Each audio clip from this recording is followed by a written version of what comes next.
सबसे पहले जो इसमें ध्यान देने वाली बात है स्टूडेंट, समझिएगा, हमने कहा नंबर ऑफ जीरो आज हम पढ़ेंगे।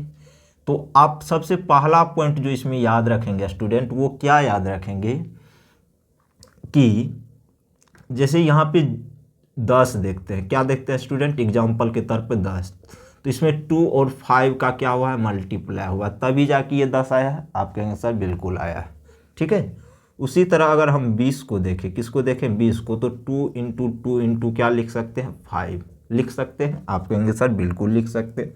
उसी तरह अगर मैं 30 को देखूँ, किसको देखूँ, 30 को, तो इसको मैं 2 इंटू 3 इंटू 5 लिख सकता हूँ, ठीक है।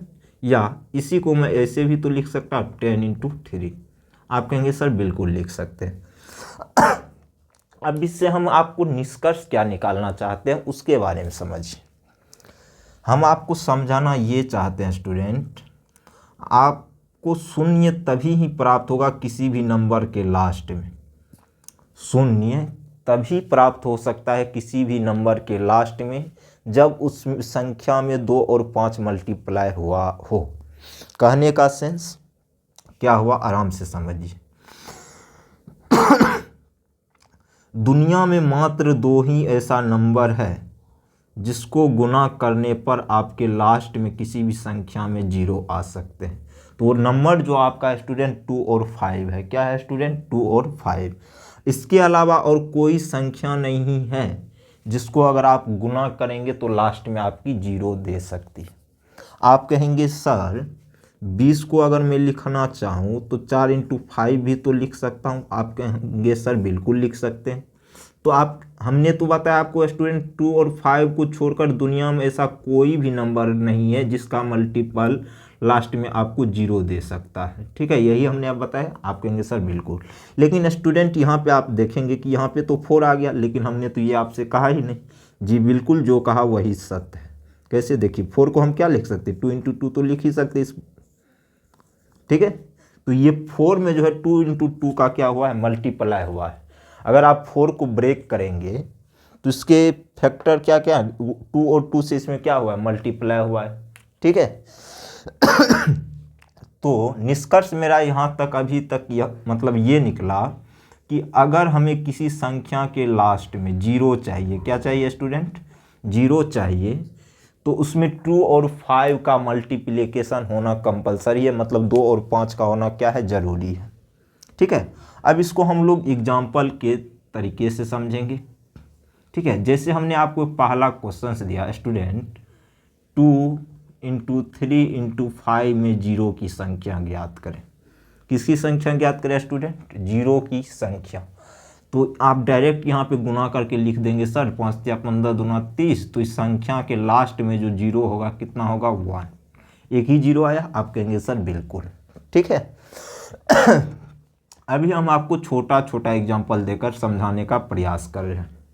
जैसे हमने यहाँ से कहा 3 इंटू 4 इंटू 5, इसमें आप हमें बताइए कितने 0 होंगे। तो 4 तिया 12 पंचे 60, तो इसका जो गुणनफल होगा कितना होगा स्टूडेंट, 16। और इसके अंत में जो 0 आया कितने आए हैं, 1। आप कहेंगे सर बिल्कुल, ठीक है। अभी हम छोटा छोटा एग्जाम्पल देकर आपको समझा रहे हैं। मैं यहाँ पे कहता हूँ क्या, 2 इंटू 3, इसमें आप हमें बताएं 0 की संख्या क्या होगी।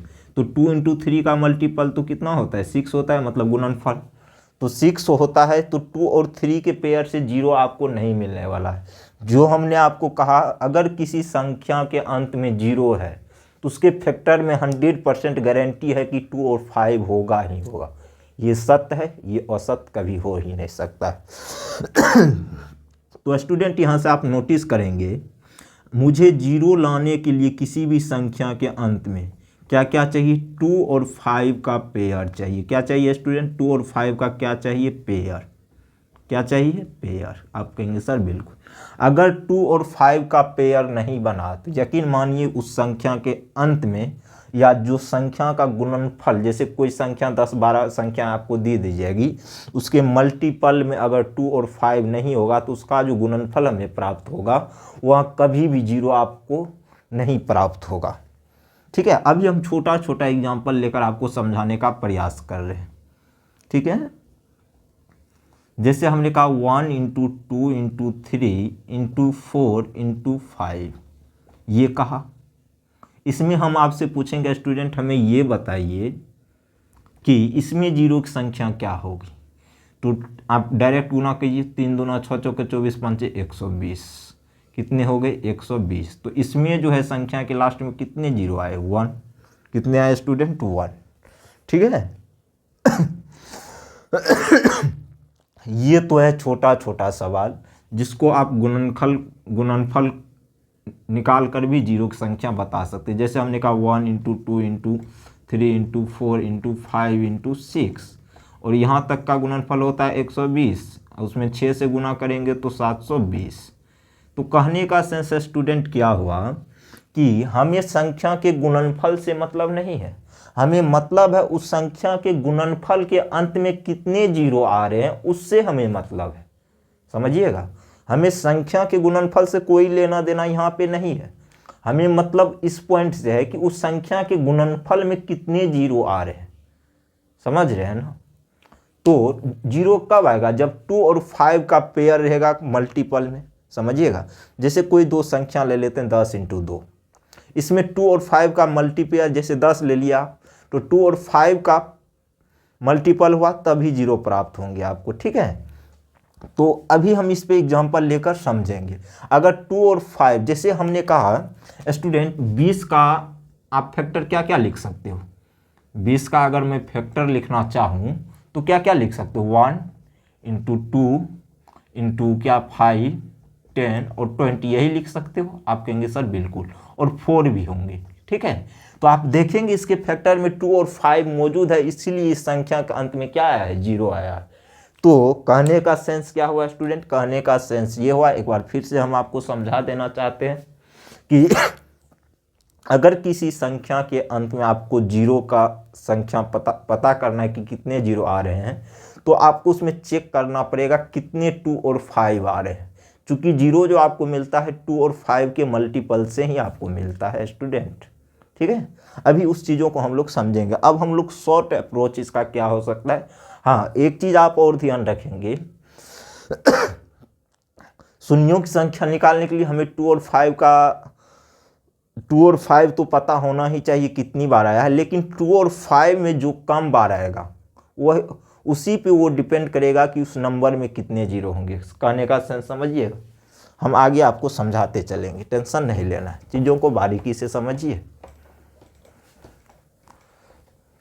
जैसे हमने आपके सामने एग्जांपल दिया, देखिएगा यहाँ पे देखिए, जैसे आप 10 का फैक्टर करते हो तो 2 इंटू 5 होता है, आप कहेंगे सर बिल्कुल होता है। 20 का करते हो तो 2 इंटू 2 इंटू क्या होता है सर 5। तो यहाँ पे आप नोटिस करेंगे, यहाँ पे 1 2 और 1 5 से कितने जीरो बनते हैं, 1 जीरो बनते हैं, ठीक है। और 20 में देखोगे आप कि जो दो डबल 2 है और एक क्या है 5 है, तो जीरो तो भाई एक ही है। तो हमने आपसे क्या कहा, इसको आप नोट कर लेंगे, 2 और 5 में जो कम बार आएगा, जो कम बार क्या आएगा शून्य की संख्या जो होगा उसी पे डिपेंड करेगा। शून्य की संख्या क्या करेगा स्टूडेंट, शून्य की संख्या उसी पे डिपेंड करेगा, किस पे डिपेंड करेगा, जो 2 और 5 में कम बार आएगा, ठीक है। जैसे अब एग्जाम्पल इस पे हम आपको समझाते हैं तब समझ जाइएगा। जैसे यहाँ पे हमने लिखा 2 इंटू 3 इंटू 4 इंटू 5। अब यहाँ पे स्टूडेंट आप नोटिस करेंगे 2 यहाँ पे 3, 4 को तो मैं 2 इंटू 2 लिख सकता हूँ, आप कहेंगे सर बिल्कुल, और यहाँ पे ये 5। अभी हम आपको चीज़ों को समझा रहे हैं। इसके अगर गुणनफल की मैं बात करूँ 5 2 9 20 3 120 यही होंगे, आप कहेंगे सर बिल्कुल, ठीक है। तो लास्ट में शून्यों की संख्या आप कितना बचा,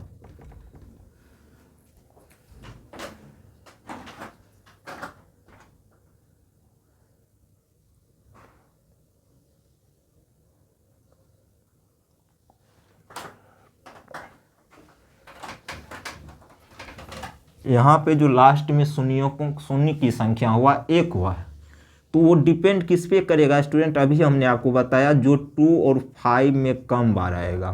2 और 5 में जो कम बार आएगा उसी पे डिपेंड करेगा। आप देखेंगे यहाँ 2 1 2 3, तो 3 बार 2 आया है। कितने बार स्टूडेंट 2 आया है? 3 बार। कितने बार? 3 बार। ये कितने बार आया है? 3 बार। और 5 जो आपका केवल और केवल कितने बार आया है? 1 बार। कितने बार आया है? 1 बार। तो ये 3 2 से हमको मतलब नहीं है। 5 अगर 1 बार आया है तो एक ही 2 का पेयर के साथ आपको 0 मिलेगा, तो हम लिख देंगे कि शून्यकों की संख्या कितनी होगी? 1 होगी। कितनी होगी स्टूडेंट? 1। उस संख्या के गुणनफल के अंत में शून्यकों की संख्या क्या होगी? 1 होगी। ये हम लिख देंगे, ठीक है।